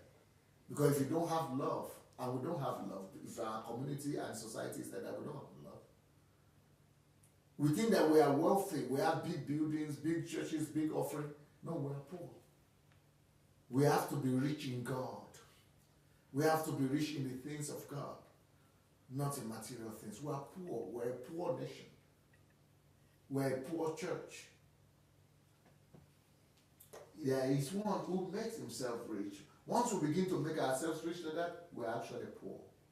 And one who makes himself poor. But we see the opposite. People like Warren Buffett, he makes himself poor. You see, the words he said, he's riding the old car, ordinary shirts, living in old house. He made himself poor, but he's the one who is rich. Bill Gates, have you ever seen the way he's simple? Bill Gates, he makes himself poor, but he's the one who is rich. Mark Zuckerberg, they make themselves look poor, but they are the ones who are rich. But we Nigerians, we are flouting wealth and riches everywhere. We make ourselves rich, but we are the ones who are poor. We don't know Christianity. We don't know God. We've lost it. The brother who became a millionaire because he simply sold a seed, either to the pastor or to the church, should no longer be those who are testifying in our churches. If we want urgent measures, we should stop all those ugly testimonies of people who just bring in money left, right, and center. The brothers who became poor, who became millionaires, and he's just saying, because I sold this, I became a millionaire. It's a lie. Nobody becomes millionaire because they sold. It's a lie. There is something else he's doing apart from sowing. Nobody becomes millionaire with sowing money to the pastor or to the church. People become millionaires because they have businesses, they have services, they have goods, they have production, they have the process of production, they have industries, they have commerce, they have enterprises. And they are the best in what they do. Any other way, they are fraudsters. All these pastors who don't have anything, and they're just billionaires or millionaires, they are fraudsters. So the brother who became a millionaire because he simply sowed a seed, and that's the testimonies we are hearing in church. In fact, get that other one ready, the one that brought money to the feet, or maybe I don't know what that one had. They are fraudsters. I mean, we shouldn't, those are not the kind of people who should be giving testimony. We should be giving room to give testimonies. Either to the pastor, because he gave money to the pastor or to the church. It shouldn't, those are not the ones we should be giving the microphone in our churches. Proverbs 22:16 said, he who oppresses the poor to increase his riches, because that's what our pastors are doing. That's just what they're doing. They are taking advantage of the poor, taking money from the poor. That's oppressing the poor. The people who are already poor, you've lost your job, or you are sick, or you are barren, or or you can't have a child, or you cannot be pregnant, or you cannot marry. They can't take they take the money from you. They make you fall down. They do deliverance. They mess you up. Disgrace you. They oppress the poor. They don't build roads. They don't build amenities. They don't put infrastructures. They oppress the poor. They live in neighborhoods that are poor. Everybody is poor around them, and they are living in 24 hours light, 24 hours electricity. They are oppressing the poor. They are taking tithe and more and using it to live big. They are oppressing the poor.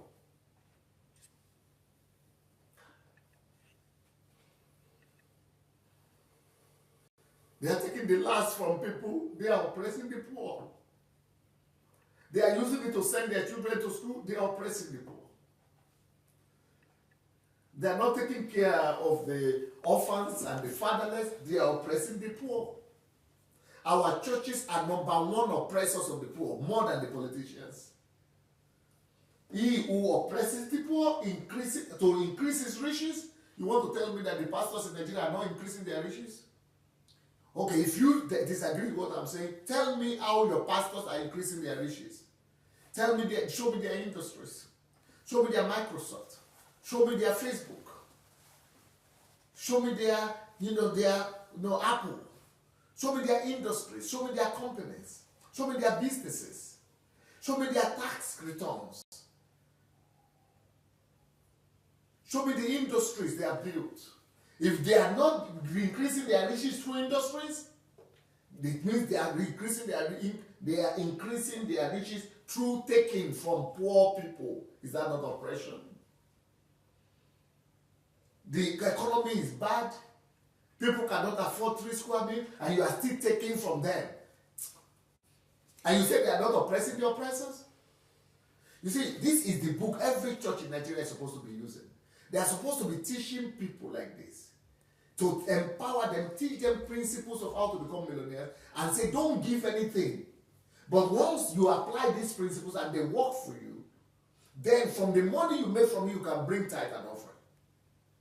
But not to be teaching people the principles of how to make money. I don't know anybody who has read this book who has not been saying, who has not been thankful.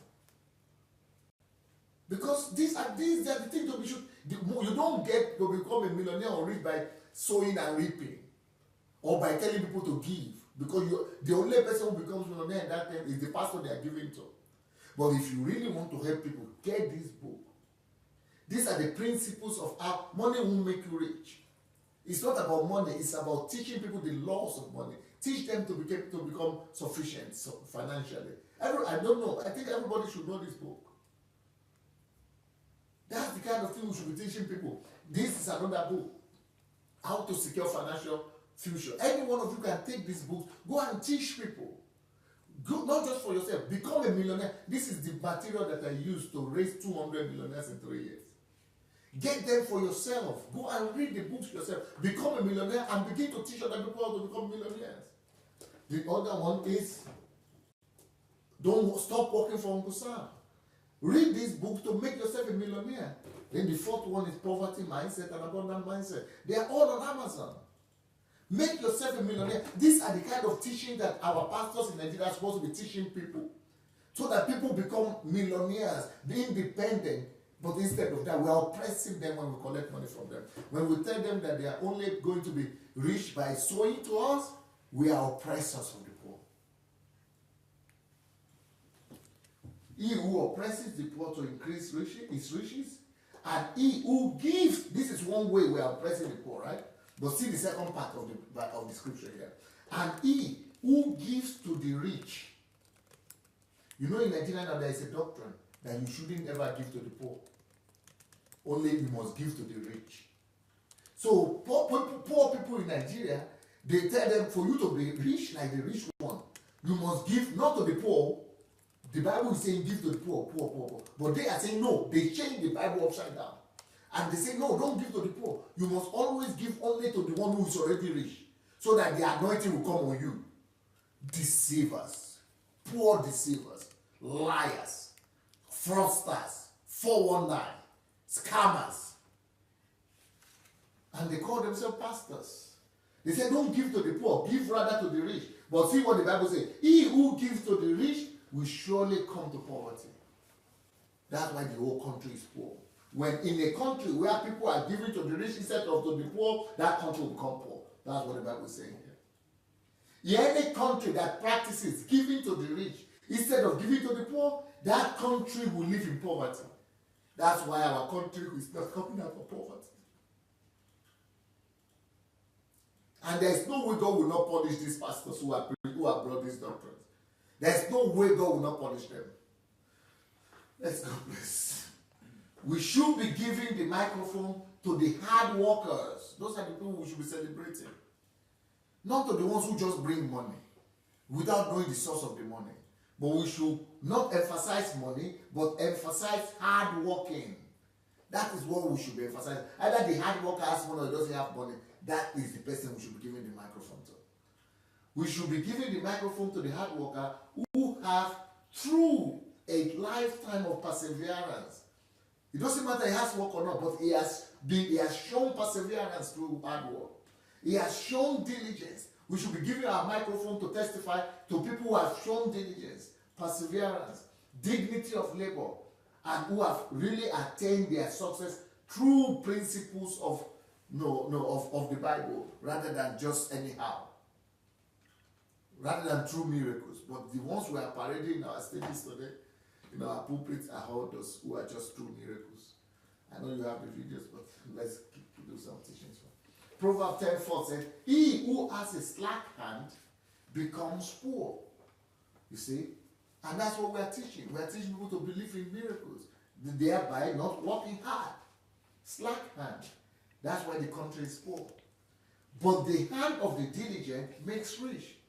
You see, we are supposed to be teaching diligence. Instead of teaching diligence, we are teaching miracles. Thereby teaching laziness. And that's why the country is in poverty. They have destroyed my country. And there's no way I'm going to keep quiet, okay? And I believe it, that more and more people will begin to speak out. But we don't just need to condemn what is wrong. Get these books for yourself. Set yourself free from poverty. No, make sure it works for you first. And then take the principles and go and use for others. Get yourself angered. Get yourself insulted by the ungodliness that's going on. And then go ahead and uproot the ignorance. Let all, I've written, I'm taking my time to write more books so that people will have what to work with. You have the tool to work with. You know, take the books, get yourself rich, at least financially independent. Then you know it works. No, go back first. The hand of the diligent makes rich. We must begin to propagate diligence and to discourage and downplay miracle money. Until we do this, our churches and nation will keep on celebrating symbols of instant success like Yahoo boys, the scammers, the 419, MMMs. 1 Timothy 3:10. But let this also first be tested. You know, people who are giving microphone to the church, they must first of all be tested through diligence, that they are hard workers, that they are people who have been persevering, that there are people who use the right principles to make their money. People must be tested. Then let them serve. People shouldn't be given microphones just because they have money. They must be tested, either they have the character, the nature of God, the principles of the Bible. Then they can serve as deacons or pastors or people who are testifying, being found blameless. But today they just want you to open a parish, open this parish, become a deaconess, because they want to give you titles to retain you in the church, to control you, so that you don't go, so that you keep on bringing money. It is people who have money that they now have position, not people who are tested. Values don't play any role. Character doesn't play any role anymore. We've missed it big time, guys. Unfortunately, as of today, these are the only type of success stories our messages are capable of producing. Our messages only are capable of producing fraudsters, like I said, what are this before? These are the kind of preaching that we are preaching in Nigeria now. That kind of preaching on miracles, emphasis on miracles and instant gratification, they only can produce instant success. Messages can only produce Yahoo boys. They can only produce scammers. They can only produce 419s and MMMs. Those are the only kind of people that our people can produce, our messages can produce. We'll come back to this. Let's see the videos. So, hello. So, for us to change Nigeria, we must change our messages. And I want you to see the confirmation of what I've been talking about. I am very sad. This letter. I told you I give you the order in the sky. It's supposed to be after the things that you have shown. It's to be the last one in the series. Or did I say it's the first in the scan? What did I write in the? No, it's supposed to be which one? Let's see the one we start with. It's supposed to be a series of 3 videos.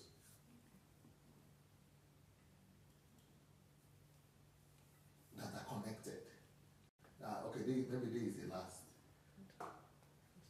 Yeah, I think this. No, it has to be. Okay, is it this one? Okay. Let's do the one with the building. Okay, so you have, after this you have 2 more to come, right? Okay. Let's check out this. The problem of Nigeria is corruption. Yorubas are very corrupt. Igbos are terribly corrupt. Hausas are monumentally corrupt. Corruption is the biggest religion in Nigeria. Christians, 50%, Muslims, 49%, corruption, 98%. There's no meeting in Nigeria, don't do opening prayer. There's no meeting. When corrupt people sit to meet as governors, shall we do prayer? Who's praying? Governor, please pray for us. They have even corrupted religion. If you see a man of God that loves money, I'm telling you today, don't tell anybody he's not worshiping God. The church too is involved. The cathedrals we're building is built with corruption loot. It's not that an offering. It's not their money. You see what they say? The cathedrals we are building today, they are built from corruption loot. Not from tithe and offering, but from corruption loot. It's government money. Can you repeat that again? Even corrupted religion. He is one of the pastors. He knows all of them. He knows what he's talking about. He knows all of them. And his wife used to be one of the top civil servants in Nigeria. So the wife knows, and he knows too, all these pastors. Go ahead. See a man of God that loves money. I'm telling you today, don't tell anybody he's not worshiping God. The church is involved. You see, this is a pastor. It's not just me talking. That all those men of God that are talking about money, who love money, they are not worshiping God. We don't have churches in Nigeria. The church in Nigeria have been hijacked by corruption and power. The church too is involved. The cathedrals we're building is built with corruption loot. Stop. And the only thing people are doing in Nigeria is building. And one of their colleagues is telling them is these cathedrals are built by corruption loot. They are looting the corruption, the budget. And the pastors know that they are building them with the corruption loot. And they are competing with each other to build cathedrals with corruption loot. It's not that an offering. It's not their money. You don't know. You don't know. I'm telling you. How you know? You see, stop. He say you don't know. Hey, you don't know. Now you know. I'm telling you. All those things they are building with corruption money. It's corruption money.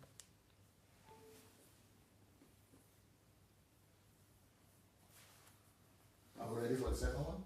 Okay, surely. Top 10 biggest churches in Nigeria. There are big churches in Nigeria, but there are some that are extremely big.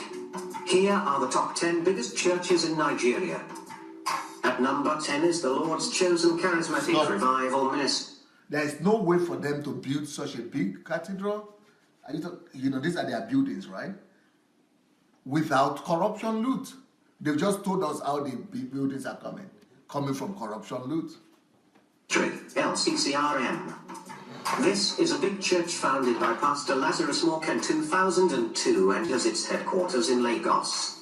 Its membership consists mostly of people from eastern Nigeria. The church auditorium is fairly big and it can contain over 4,000 members in a service.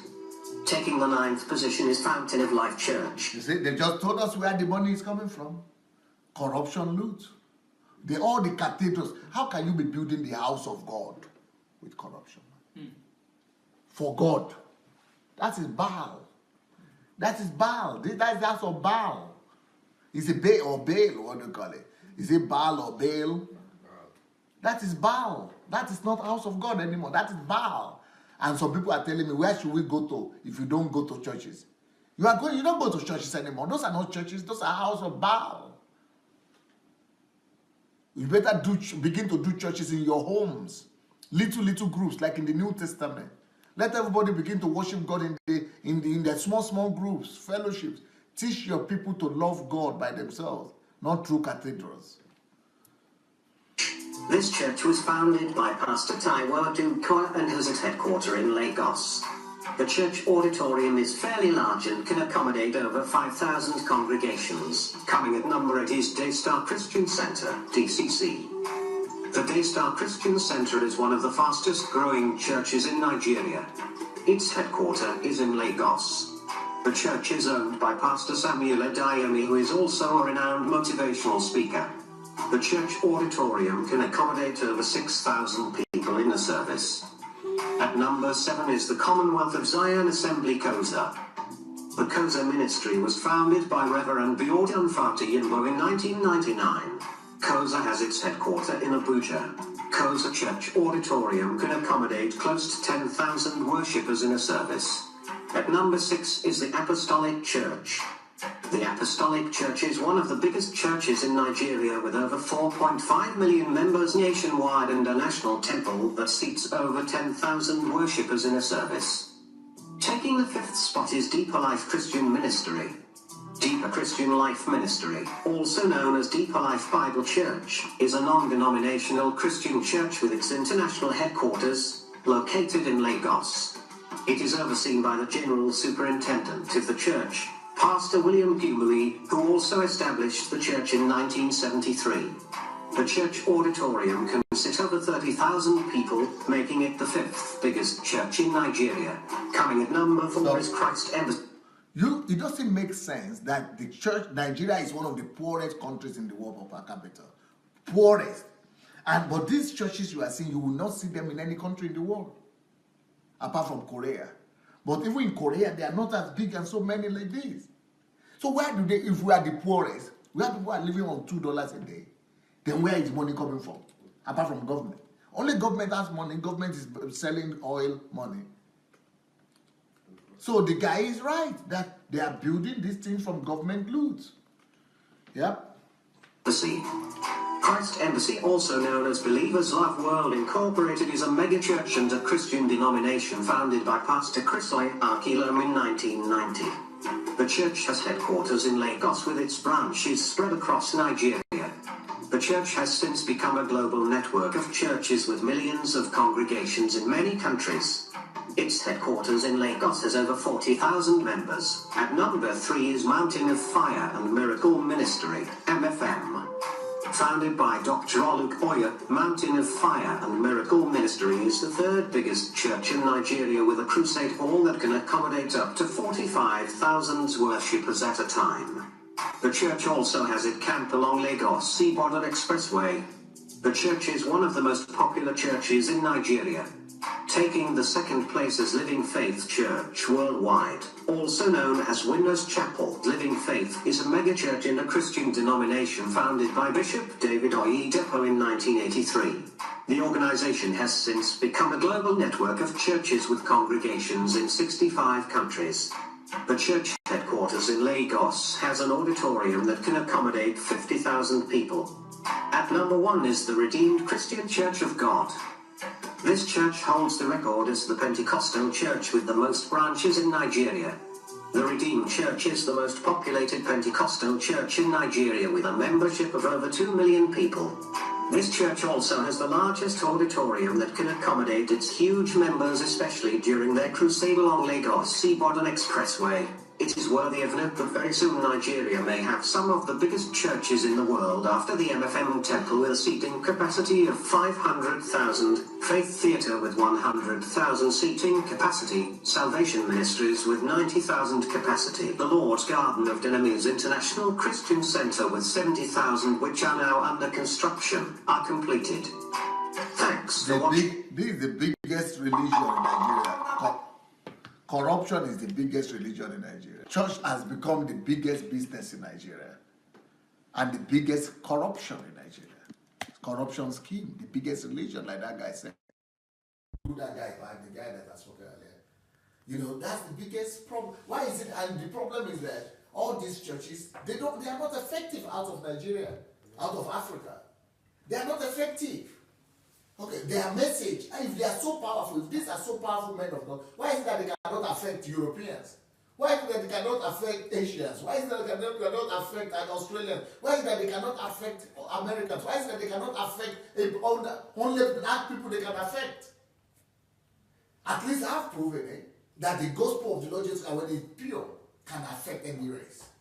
I've proven that when you preach the gospel of the Lord Jesus Christ, the gospel will penetrate to anybody. I've planted churches in 50 countries of the world. My ministry is having branches not in Nigeria, not in Africa, mainly out of Africa.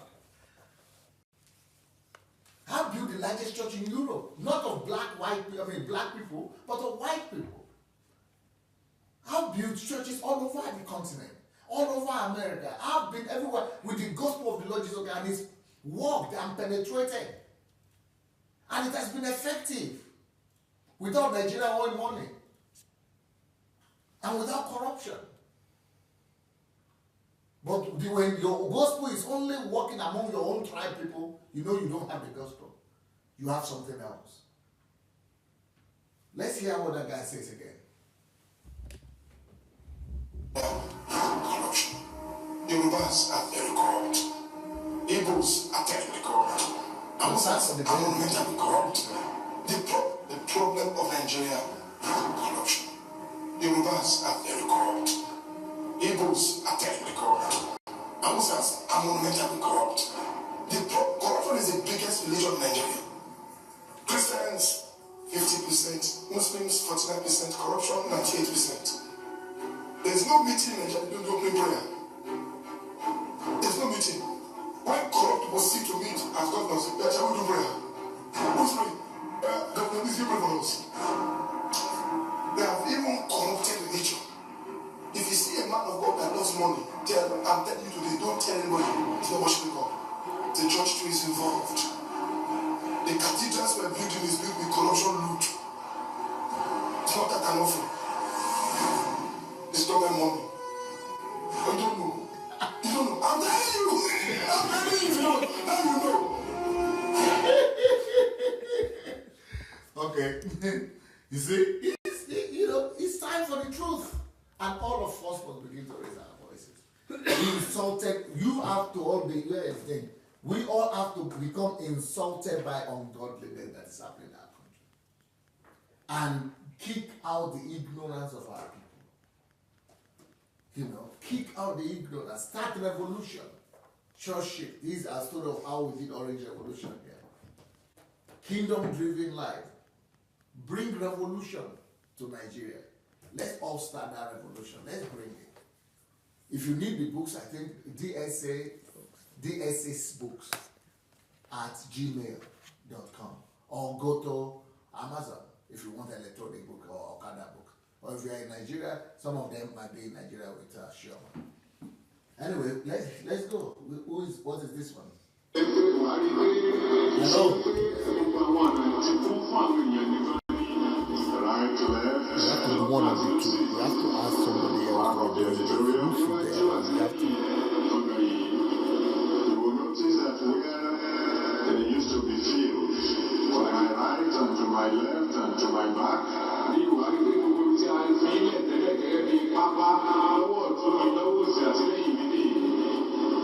they are all covered by people.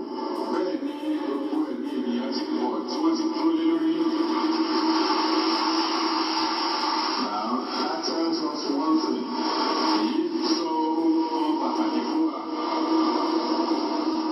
We can no longer delay the construction of the new auditorium.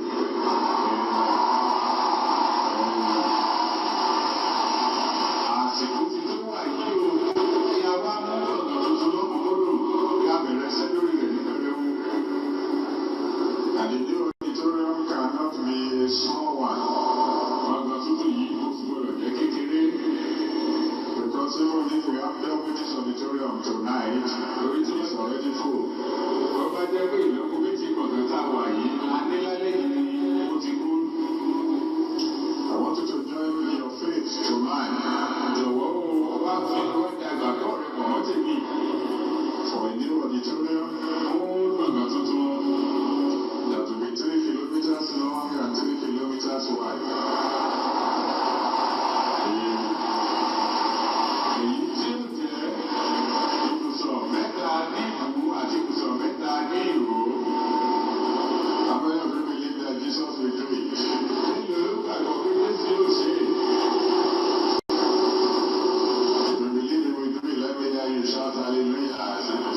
devices. So we need a new auditorium urgently. I need to shall we? By the grace of God, it should be ready before this time next year.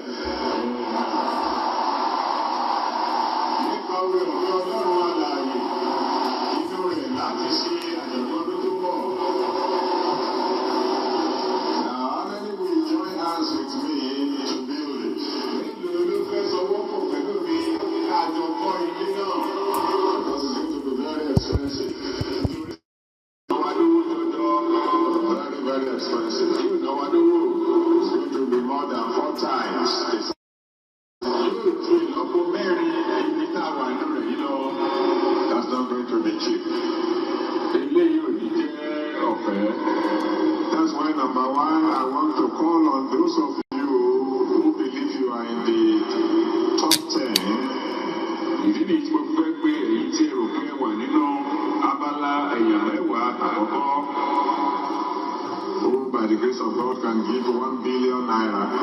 And in the value of God, it's only 1 billion. Such people should please see my secretary in the office tonight for a very special announcement.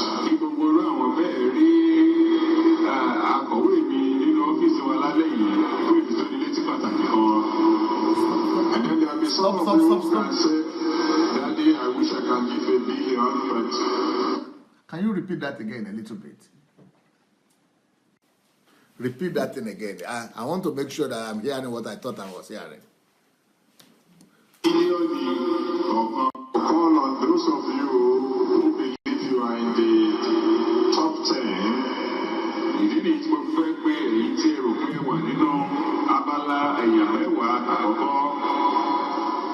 Who, by the grace of God, can give 1 billion naira.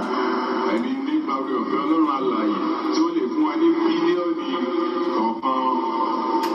Stop. People should please see my secretary in the office. Did you hear that, guys? 1 billion naira, 1 billion naira each. Share. So anybody that can give 1 billion naira each.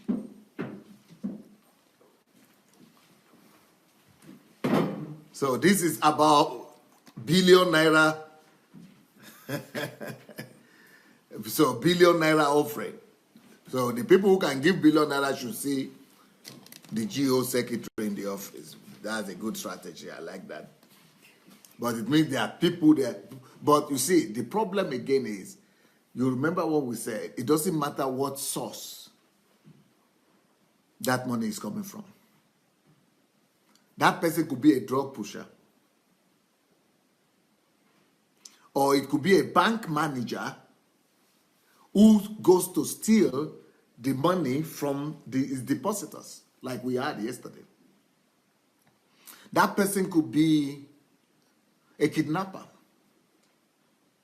But since the man of God has said it doesn't matter where the source comes from, as long as it benefits you, let the whole country die. Let there be no hospitals. Let there be no roads. Let there be, let children be malnutrited. Let there be childless children. Let all kind of horrible things be happening.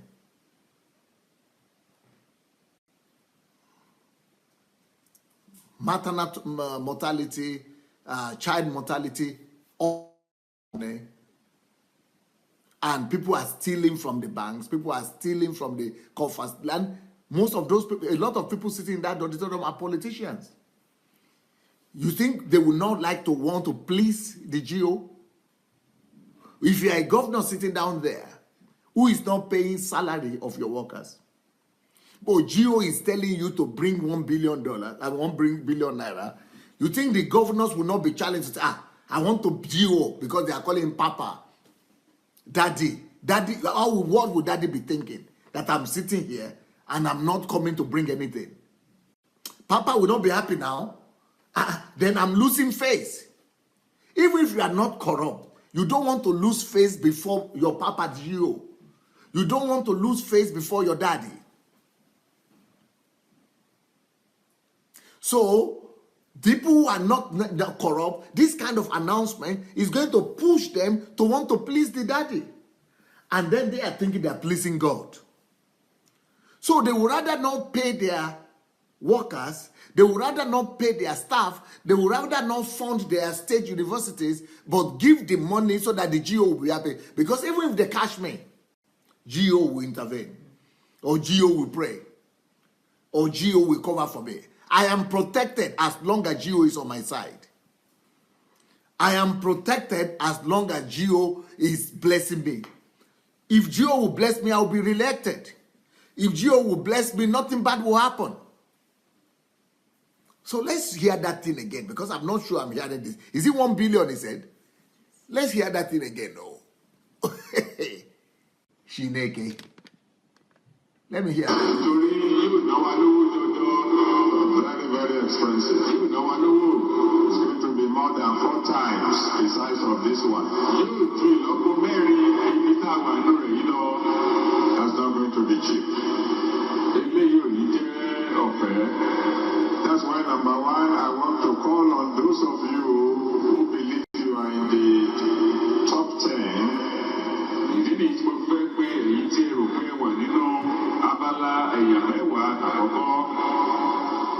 Who, by the grace of God, can give 1 billion naira. And in the power of your Lord,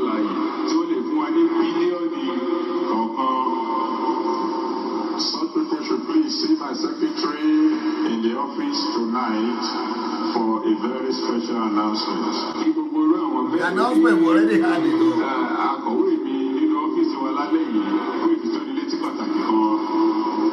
And then there will be some of you who can say, Daddy, I wish I can give 1 billion, but all I can afford is 100 million.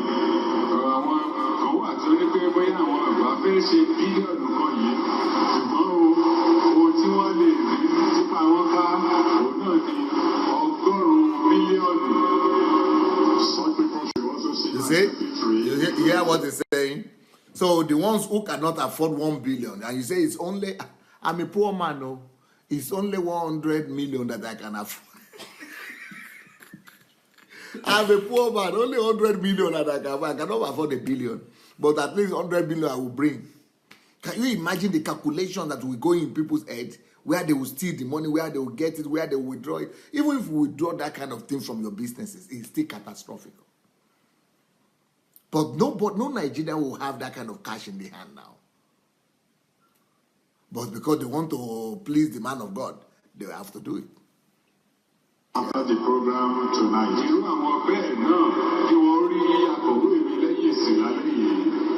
then there will be those of us who will say, I don't have that much.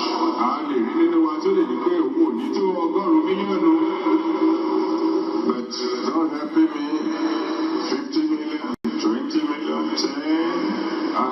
Àwọn tí wọ́n ní pé Ọlọ́run bá ràn mí lọ́wọ́ 50 mílíọ̀nù, 20 mílíọ̀nù tàbí mílíọ̀nù mẹ́wàá náírà, 500,000 tàbí ẹgbẹ̀rún lọ́nà ọ̀ọ́dúnrún, all the way down to 100 naira, títí dé ọgọ́rùn-ún náírà. I want you to have part in this coming auditorium. Mi ò fẹ́ kó gbẹ̀yìn nínú gbọ̀ngàn tuntun yìí, mo fẹ́ kó kópa nínú ẹ̀. The present one was made by God and God. No, I don't get it. The ones who are supposed to bring $1 billion each, I mean 1 billion naira each, they are supposed to see him in the office or see his secretary. What about the rest? They don't deserve to come to the office. Only 1 billion or 100 million or upward. If you are less than 1 billion, you don't qualify. You can't see the big man. I got it. You better become a billionaire as far as possible. I think I'm done.